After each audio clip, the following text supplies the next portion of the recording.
All right, Thomas, thanks for coming over here today No to problem. listen to. We have two amazing storybooks based on the adventures of the Transformers. Okay. You brought me over. You said you had books on tape And record. and record. Do you have a record player? No. Unfortunately, the second book did not come with its own record, so I had to go and get the cassette tapes. Now, the cassette I have growing up is actually in here with both stories. This one I just got to make a cool visual, so here you go. So But this one, and also as a backup, because this is a 20-year-old tape that I listened to a lot as a kid. so on this tape, there's just one story. Yeah, but I had both, because I think it came with a storybook. Obviously not these storybooks, because these have record inserts in the back. So mine looked exactly like this, just minus the back. And you asked earlier what company put these out. These were put out by Kid Stuff Records and Tapes. As you can see, they're going off into a magical journey when listening to cassettes and tapes, because they're using their imagination. So did Kid Stuff actually do anything else besides this Transformers stuff? Let's see, in the inserts, on the inside, oh, look at this. This book belongs to, my name is, my address is, my phone number is, city, state. Just in case you lose your book at school, your friends or people you don't know can contact you and give it back to you. It's not just the book, it's the deluxe edition with the record. Yeah, that says, Talking Storybook, a delightful, entertaining way to encourage children to read. Stories that children love to hear. Beautiful full-color storybooks. Word-for-word read-aloud books, and exciting sound effects that your imagination wouldn't be able to think of. Wow. Well, here it is. All your favorites, such as Garfield, Pac-Man, Looney Tunes, Raggedy Ann and Andy, Benji, Masters of the Universe, Space Shuttle Columbia. You mean the space shuttle that... That was Challenger. Oh, okay? Challenger. Yeah, I knew exactly what you were thinking. I didn't speak it, so it didn't happen. It's 2001: A Space Odyssey for children. I don't think that's a very good movie for a child. We got Atari, Strawberry Shortcake, Flash Gordon, Ronald McDonald had his own storybooks back in the day. Care Bears, Chipmunks, Dukes of Hazzard. Because as a kid, we all watched Dukes of Hazzard. I mean, yeah, that's fine for a kid. Poochie, whatever that is. Barbie and Friends. I want to watch The Rocky. James Bond for kids. Rocky for kids. Just commentary of like some a of boxing match. Some of these are just like... 4 of these don't seem like they're for kids. I do not know. The next edition will be like RoboCop, Aliens. Send for your free catalog.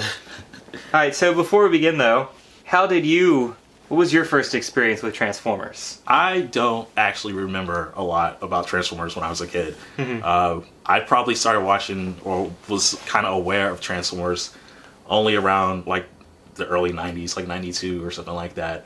So when you were around 10 or so? No, when I was about like 7 or 8. Oh, okay. Yeah, when I first started watching cartoons, the main cartoons I was really into was DuckTales and Teenage Mutant Ninja Turtles. Those two were the cartoons that I spent a lot of time watching. A lot of the Disney cartoons and stuff like that, like Tailspin and all that. See, I watched all those too, but Transformers is what I watched before I could even, remember stuff from my memories. Mm-hmm. Because, I remember it was on the TV when I was in preschool or before going into elementary school. Because, we would just see it all the time. So, they played cartoons before you guys went to class? Well, no, my parents... or do you just mean at home? At home, we had, these shows we watched, because I remember watching Transformers repeats, or when they were new, I guess, but the movie was also broken down into 5 episodes. So to me, the movie wasn't a movie, it was just what happened in the regular series, as you were watching it. Yeah. The movie to which you have not seen yet, apparently. It's not required. Because your hero perishes in that movie. Yeah, I'm not gonna... Can I turn away when that happens? His hero's Starscream, by the way. But, would you like to operate this for us so we can begin? I mean, I can try. That just says close. How do you open this? So, did you have a cassette player growing up? Yeah. The little up button is eject, or pop up. And you got the tape in here. Make sure it's on the correct side, or it'll automatically stop and you'll wonder what's going on. Side B, side A. Here, flip it up. Okay, so side A. It looks like... So we don't know which the first adventure is going to be, so we'll just find out when the tape tells us. Because I think both are on both sides. So, I also think that... Yep, it's plugged into the plug that requires a light switch to operate. Well, that's great.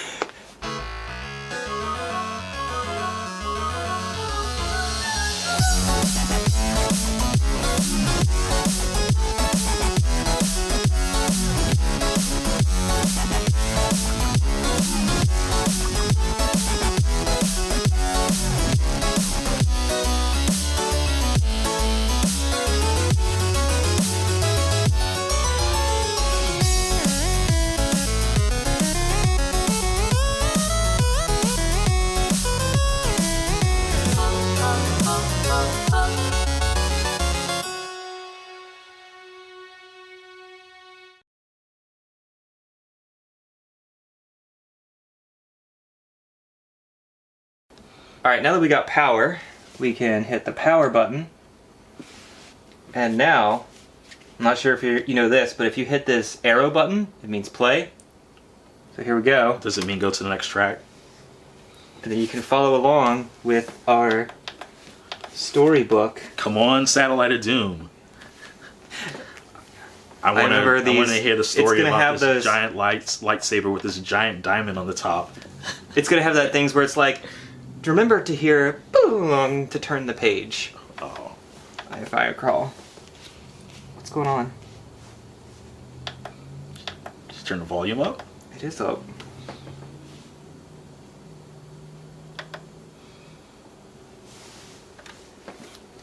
It's set for CD. Oh, you have to no wonder change it's it. set for CD.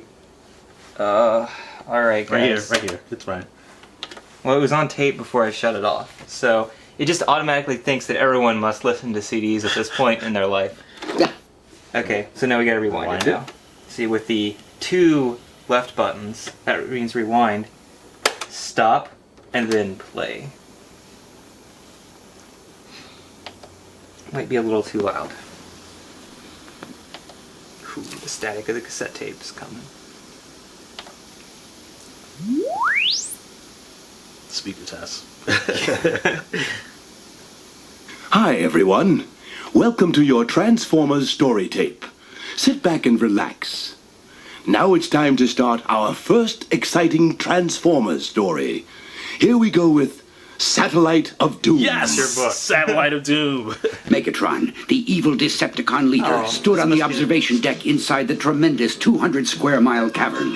It had been hollowed out beneath the fiery surface of Africa's Kalahari Desert. Next to him was his aide, Soundwave. The din of monstrous earth-moving machinery working forced them to yell. How much longer are we going to have to stay under this merciless desert, Master? Yelled Soundwave. As long as it takes to complete our task here. Megatron snarled. Okay, Soundwave would never be that annoying. Because this blasted sand keeps getting in my cassette drives and it's fouling everybody else's transmissions Okay, too. I don't know much about Transformers. At least. I don't That is recall why we have your- Soundwave having just like a normal human voice like that. Well, remember, this is low budget, so they're just having people speak like into fishbowls or in their parents' closet to record the audio, to make sure it sounds almost like a robot. Oh, this is terrible. Where's the Thousands of auto-tune? greedy carbon-based humanoids here to perform the excavation and loading of the chamber for us there, using false promises of vast wealth. Megatron? Is this Megatron? Yeah. They- It's like his accent changed. Ironically amusing. Ironically amusing. It's certainly one of your better jokes, all-powerful Megatron. Oh, are those the Constructicons yellow instead Moments of green? later, the roaring turbine drives of another huge I did remember this Decepticon guy's coal voice, though. transporter The flew in the narrator? air Yeah. as it ended its long journey. I think he was actually As the pretty tons good of coal at narrating. spilled out, slaves worked like ants, bulldozing it to those parts of the chamber not yet packed from floor to ceiling. What volume of coal is inside now? Megatron Pull demanded. forward. 400 billion cubic yards, Master. It's the largest single concentration of coal on this planet. Only 2 more loads to go. What and then we can happened? How proceed far in the with future next is this phase where of my they've plan. run out of Wait, energon? are the Electronite lectonite charges in place? Well, Master, almost. You see the sand and transmission problems? Almost? Everything will be completed on time, mighty Megatron. The entire cavern will be filled within a cocoon of lectonite explosives, just as you ordered. Your worthless mecha life depends on that, Soundwave. So, basically, Soundwave and Starscream are the same character in this book. That's blasphemy. That's blasphemy. They're Because- saying that neither one is good enough to stand by themselves. Now they 'Cause just he- combine them. Because in Megatron would never harass Soundwave like that because he knows he's loyal. Yeah. This is one of those early books. Like, if you look at the year, I'm pretty sure. I think it said it was 86, the tape. Yeah, well, see, 85 is this book. So it probably came out the very year the cartoons were coming out. So what they were doing, they was A lot of planning it. everything. So, like the storybook I've also got from back there, you can tell like they were made the year of, which means they were in development along with everything else. So some stuff's going to get lost along the way about who does what, who acts like what, things like that. But it's still pretty consistent as far as like all the designs and everything goes. Skyfire, the Autobot Air Guardian, screamed in low over the lifeless figure lying on the desert floor, and then shot straight up into the sky. Skyfire's coded signal filled the Autobot command center, where an impatient Optimus Prime, the fearless Autobot leader, and his right hand Prowl, listened intently. The Decepticons are out there somewhere, Prowl. I know it. We tracked their transport to the area until it disappeared from our screens. What vicious scheme can the evil Megatron be hatching now? Perhaps that Earthling lying out there holds the answer, Chief. He's totally unconscious and beyond answering questions. Not once the sensor drone reaches him and For a minute I thought that weird voice was Optimus, and like, no way. At that, the computer Sounds sprang like to life, the voice and the actor printer for began Megatron and spitting out the Optimus are the results. same guy. Optimus Prime was puzzled. Slaves? A 200 square mile block of coal? What Oh, for? their computer's processing hard to figure that out. The Decepticon command ship blasted off. Its enormous rocket drives created a dust storm the size of a large city.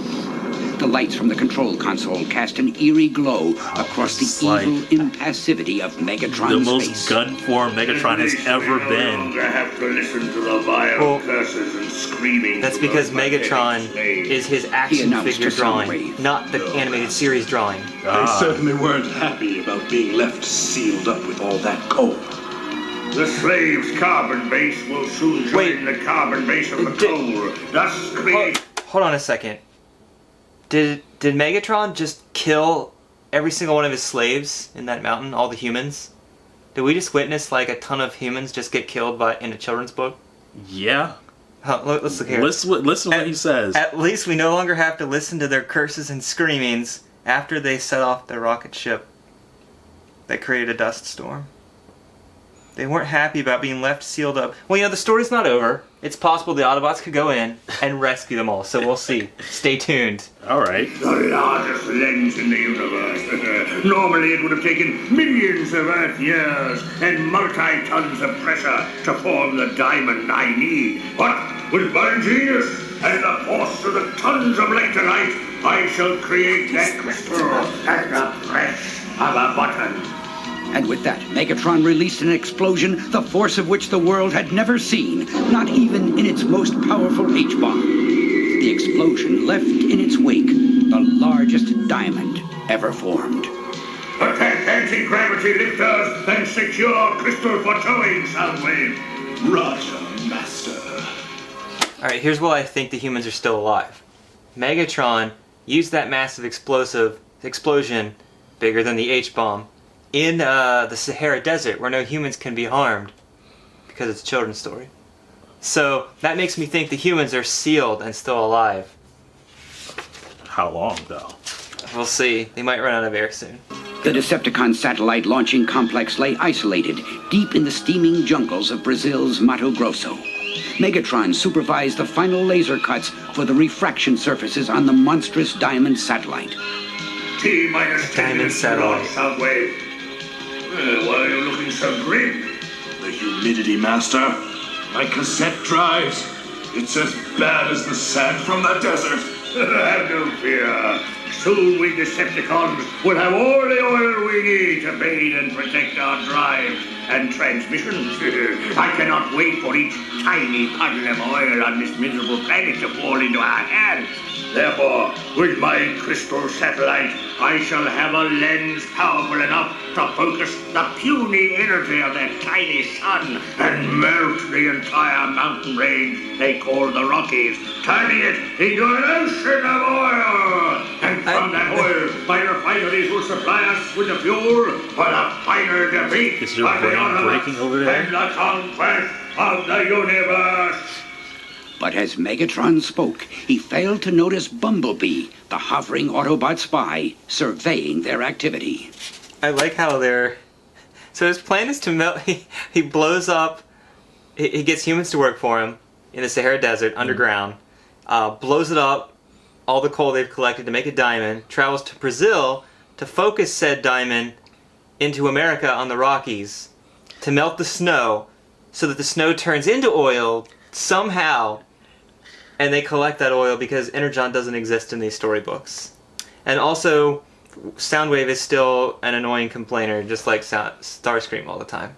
Only without trying to overthrow him. I don't like that. The overthrowing is what makes him an interesting character. Here he's just... This guy's just a whiner. He's not even... He could... This guy could be replaced with anybody. Like, and...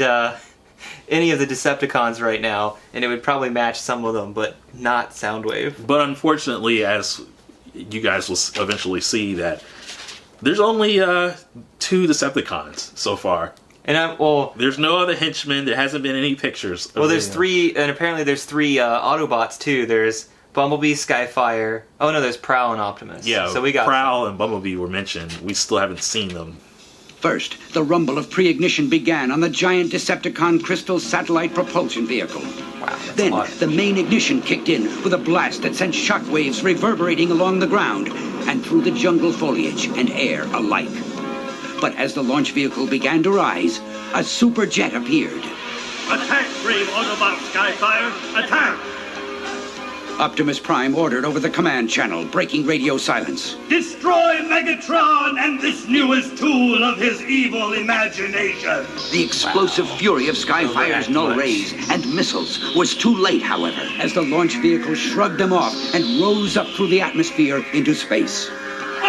Optimus Prime, you have met your match!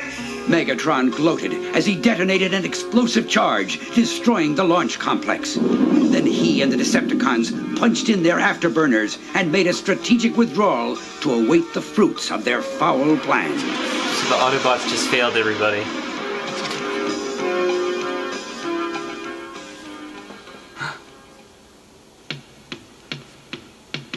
Commercial break. Never before had the Earth been so vulnerable and unsuspecting. And it was all a result of the diabolic design of the villainous leader of the Decepticons, Megatron. Every cartoon in the 80s did stuff an like enormous that. diamond lens Like, satellite into over-describe the space evil, over the the North people, the American bad guys. continent. He was now preparing to fix its position so he could bring the They full always do extent it of the with, sun's like, energy to jamming bear tunes over here and now. melt the Rocky Mountains into an ocean of oil. That oil would be used to fuel his corrupt pursuit of Oh, he's universal melting the domination. entire mountains. Therefore, into buried oils. deep inside a remote location in Northeast America, Megatron and Soundwave concentrated at the controls in the Decepticon ground station as they made the final adjustments to the satellite. 2-second burn on the starboard attitude thruster. Megatron ordered. Roger, Master. Shut down all engines. Roger. All engines shut down at this time. No, the satellite lens is in a fixed orbit over its target. When the first rays of the sun strike it, the fun will begin. Oh man, Earth's in danger, losing In the Rocky Autobot Mountains. Command Center, Optimus How will the Prime planet and go Prowl on with one- were without also one mountain monitoring range? these last movements of the Decepticon satellite There's as it Prowl assumed standing its stationary awkwardly. position far Just out like- in space. That's it, Chief. Looks like they're on And station. Optimus is like, no, Shut turn down all around, look rockets." behind you. Furious. Here comes the sun. But wait! Look, Chief! The refraction facets of the lens are beginning to focus a beam of sunlight. Optimus Prime interrupted with shock and disbelieving horror, understanding suddenly and full well the terrible weight of the consequences of Megatron's fiendish plan. The energy of hundreds of millions of hydrogen bombs concentrated on a confined area like that is going to precipitate disastrous and deadly results. Cartoon science, everyone. Heat all right, Chief. Millions will perish in the ensuing calamity of Megatron's debased thinking. Debased thinking, that's a new one I never heard from my children. Scorching rays of Is the this for satellite's beam children began again? to sear Yeah. the mountains. The surface temperature of the ground jumped upward 10 times 1,000-fold. Jesus. Entire Everyone would be forests immediately dead. burst into violent flames, and tons of smoke and soot began to rain down on the continent. Then the rocks began to liquefy, slowly at first, secreting the moisture held tightly for eons within the granite and shale. Finally, very sweating out descriptive the kids' first book. signs of the precious black fluid so dear to Megatron's callous heart. Then the heat factor began to soar at a rate beyond imagination, and the last bastion of geologic formation wilted before it, changing from a So solid wordy. state to I a know. We Streams have of to know gases, everything that's molten going lava, on to and the Rocky oil Mountains. flowed into rivers and then formed into lakes. The Lakes of expanding oil? sea of death threatened to It's a engulf huge Los ecological Angeles and the disaster. entire West Coast. At an ever-increasing speed, it also began moving eastward, menacing small desert towns as its volume doubled and redoubled. That's crazy. The rate. This is like flash speed kind of stuff. Like, how can you? Okay, and this is not something that you can recover from after the Autobots save the day like they will. This is Yeah. going to be like, oh, we saved the day, and North everyone's just going to America- point to North America and be like, we have no more mountains. Yeah, they went immediately from the Rocky Mountains to the West Coast and to the East Coast. Like the states in between, they're destroyed. That's it. All Yeah. those people are dead. I like how it just reminds me of what is it? There was an episode of Justice League a long time ago where someone's trying to use global warming to make all the ice caps start melting. So they're all battling in the Antarctica and everything's going falling around. I was like, this is not something you just save after you fight the bad guy. I mean, There's lasting there's damage lasting there. damage after this. Are you just going to take a giant AC back up there and freeze the ice caps again? Not possessing the perfect weapon needed to destroy the I didn't know satellite, Skyfire and could not go into having the space. luxury of time to come up with Yeah, a variety if of he could do that, he solutions, should have just kept Optimus chasing the Prime satellite to quickly begin with, improvised. instead of The pulling lens back. was Instead, beyond all of humanity Skyfire's suffered range, because of him, not because remembering the his own fuel necessary abilities. to reach it was more than he could carry. But with Ratchet's mechanical wizardry, he was prepared to try something. Oh, Isn't Skyfire ready, Prowl? What's holding things up? Ratchet appeared out of nowhere. Ratchet's good, Chief, but he's only mechanical. Skyfire will be online as soon as Ratchet has the auxiliary booster tanks attached and fueled up. There we go. That's it, Chief! Ratchet just gave me the go-ahead! Launch then! Immediately! The Autobot Air Guardian roared into space, knowing he would not have enough fuel to return safely from his mission. Skyfire, no. And at his fuel limit, he released a barrage of null rays and missiles that concentrated in a mighty display of explosive power. The humans will come out of the Sahara Desert In to the save him from Decepticon space ground somehow. station, Megatron slapped Soundwave across the back so hard in a fit of glee that he almost popped Soundwave's cassette right out of his chest. Did you see that? Not a scratch, not even close. They cannot touch us. Ha ha! Optimus Prime, prepare to meet your mechanic. Absolutely all-powerful Megatron. And did you see how the Autobot superjet burned on re-entry into the atmosphere? That was nice too. But although time and options were limited, Optimus Prime still had a card up his sleeve. He had instructed Ratchet to weld together a square-mile sheet of polished metal. And now, using did that happen? electromagnetic How long lift, did a that squadron take? of Autobots was flying the metal sheet into position between the satellite lens and its focal point on the Earth's surface. Look, mighty Megatron. Soundwave said in a confused manner as he pointed at the video monitor. The Autobots are up to something funny with that giant metal Mirror!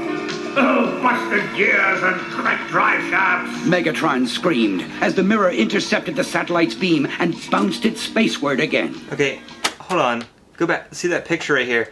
In the picture, they're clearly in space with the metal blocking, but in the description, they are obviously standing or up a little bit in the air where they know the laser is reflecting, because the Autobots can't go into space. Neither does it say in the description that they're actually in space. They don't have the boosters that Skyfire had either. Yeah. So, anyway, I think our story's about to conclude. The moment the reversed beam struck the satellite, it instantly exploded into millions of crystal shards with a force so tremendous that tides on Earth were raised 10 feet. And using Just more destruction. Desperate instructions Just to his creation, F Earth. Optimus Prime launched an all-out attack of Autobots on the Decepticon ground station. Using special thermo-excavator missiles, they peeled open Megatron's underground lair like a tin can. Optimus Prime, you metallic nemesis! Megatron roared in his exposed fury. One day I will remove the yoke of your existence from around my neck. I shall erase your very mechanical being from the face of the universe. Master, quickly, into the turbine mold machine. You mean like the thing Megatron and Shredder uses? Soundwave drove deep into the Earth in their escape, leaving only the tailings Really of the does look like borehole that. and destruction behind them for the first Autobot scouts to find. For the moment, the planet was safe again. Was it? But the battle continues.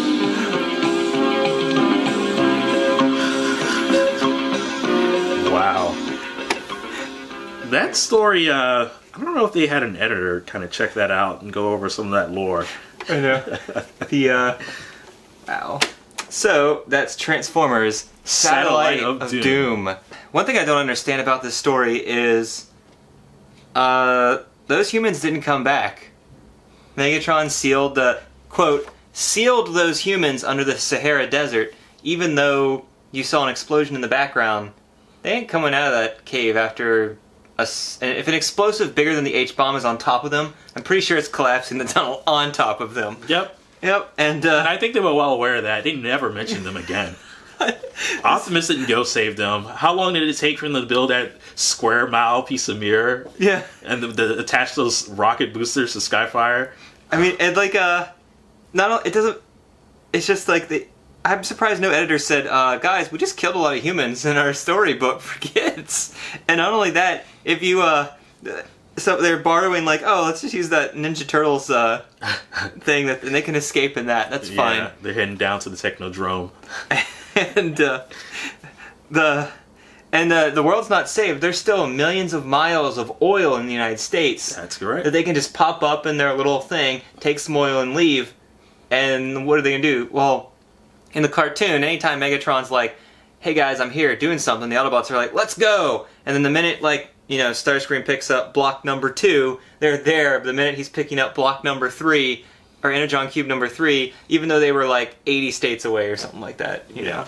But apparently America will be alright with all that new oil they have. Yeah. They're the number one oil superpower now. Here's one thing I never understood is I watched one of the Transformers shows, and this sentence reminded me of it because he says, I will remove the yoke of your existence. Transformers don't have eggs to be able to say that. Yeah. So it's like there was one of the Transformers shows I watched, they were always making horrible, lame, I'll get you blah blah blah things, or I'll burn you like a sunburn, or something weird like that. I was like, but Transformers don't get sunburn. Yeah, how do they make a joke like that? Afflictions that humans would have to deal with.